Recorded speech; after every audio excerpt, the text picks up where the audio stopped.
Assalamualaikum warahmatullahi wabarakatuh. Perkenalkan, nama saya Hakiki dari jurusan Teknik Pertanian dan Biosistem Fakultas Teknologi Pertanian dengan NIM 2311111006, yaitu dari Pancasila kelas 38. Selamat datang dalam perjalanan saya mengalih akar Pancasila, landasan ideologi Indonesia. Mari kita saksikan bersama pembahasan mengenai sumber historis, sosiologis, dan politis Pancasila dalam kajian sejarah bangsa Indonesia. Yang pertama yaitu sumber historis. Seperti yang kita lihat di gambar di samping ini, gambar tersebut ialah gambar Piagam Jakarta 22 Juni 1945. Kita akan fokus pada sumber historis Pancasila, khususnya Piagam Jakarta 22 Juni 1945. Dan dokumen ini tidak sekedar selembar kertas, melainkan cerminan semangat dan visi para pendiri bangsa. Melalui analisis konteks dan proses perumusan, kita akan melihat bagaimana dokumen ini menjadi kunci untuk memahami landasan historis Pancasila. Ini adalah titik awal yang menandai tekad kolektif dalam membangun negara yang merdeka, adil, dan berkepribadian Indonesia.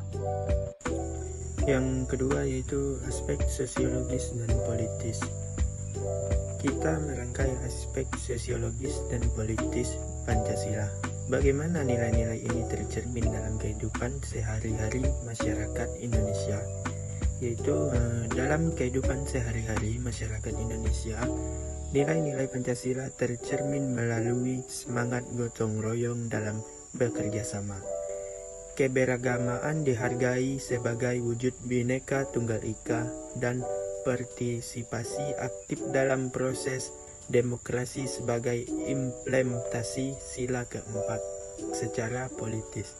Pancasila menjadi dasar negara yang mengakui keadilan sosial dan persatuan dalam keberagaman. Pancasila bukan hanya sekedar dasar negara, tetapi juga ideologi politik yang mencerminkan keberagaman masyarakat. Kita akan melihat bagaimana nilai-nilai ini tidak hanya menjadi dasar negara, tetapi juga pijakan ideologi politik, menciptakan dimensi unik dalam penerapannya. Yang ketiga yaitu dinamika dan tantangan kontemporer. Mari kita mengeksplorasi dinamika Pancasila dalam menghadapi tantangan kontemporer. Bagaimana Pancasila beradaptasi dengan perubahan sosial dan globalisasi? Pancasila tentu beradaptasi dengan perubahan sosial dan globalisasi dengan mendorong inklusivitas, toleransi, dan keselanjutan. Upaya mempertahankan nilai-nilai luhur Pancasila sejalan dengan semangat modernisasi dan keterbukaan terhadap dinamika global. Penekanan pada keadilan sosial dan persatuan tetap relevan dalam menghadapi tantangan kontemporer. Sementara kemampuan beradaptasi Pancasila mungkin fleksibilitas dalam menjawab dinamika kompleks zaman ini. Apa tantangan utama yang dihadapi Pancasila saat ini? Salah satu tantangan utama yang dihadapi Pancasila saat ini ialah menjaga keseimbangan antara tradisi dan modernitas, terutama dalam menghadapi globalisasi yang dapat membawa dampak sosial, budaya, dan ekonomi. Selain itu, mengelola ketegangan antara keberagaman dan potensi konflik di tengah masyarakat yang heterogen menjadi tantangan penting dalam menjaga persatuan dan toleransi. Bersama-sama kita akan menyelami bagaimana nilai-nilai luhur tetap relevan di era modern ini. Demikian penjelasan dari saya tentang mengenai akar Pancasila, landasan ideologi Indonesia. Dari poin-poin di atas kita dapat menyimpulkan, yaitu dari sumber historis Piagam Jakarta, kita memahami akar historis Pancasila melalui aspek sosiologis dan politis.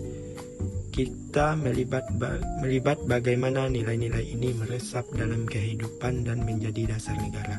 Terakhir, melalui dinamika dan tantangan kontemporer, kita menyaksikan keberlanjutan revelasi Pancasila di tengah perubahan zaman. Mari terus jaga keberagaman, satukan persatuan, dan lestarikan nilai luhur Pancasila. Mari kita bersama-sama merayakan dan memahami esensi Pancasila dalam sejarah bangsa Indonesia. Sekian dari saya, Hakiki. Wassalamualaikum warahmatullahi wabarakatuh.